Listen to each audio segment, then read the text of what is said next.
নমস্কার, কেমন আছেন? স্বাদের গল্পে আপনাদের স্বাগত জানাই। পৌষ সংক্রান্তি, পিঠে তো একটু করতেই হয়, তাই মায়ের একটা রেসিপি বানাচ্ছি। প্রথমে নারকেলের দুধ ঘন করে বের করে তাতে একটু গুড় আর একটু এলাচ দিয়ে মিশিয়ে রেখে দিলাম। নারকেল আর গুড় মিশিয়ে পুর তৈরি করে নিলাম এলাচের গুঁড়ো দিয়ে।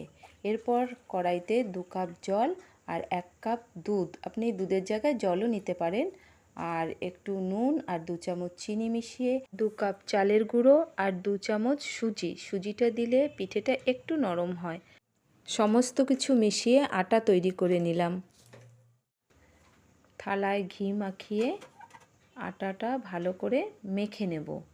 এইভাবে ছোট্ট একটা লেচি করে আঙুলে ঘি মাখিয়ে ছোট্ট একটা রুটি তৈরি করে তার মধ্যে 1 চামচ পুর ভরে ডিজাইন করে পুলি তৈরি করে নিলাম। 2টো কলা পাতা নিয়ে তার উপরে 2 চামচ নারকেলের দুধ দিয়ে পুলিগুলো এভাবে সাজিয়ে দিয়ে উপর থেকে আরও কিছুটা দুধ দিয়ে সিম করে তাওয়া বসিয়ে তার উপরে কলা পাতাটা বসিয়ে দিলাম। এবার উপর থেকে আরও কিছুটা দুধ দিলাম।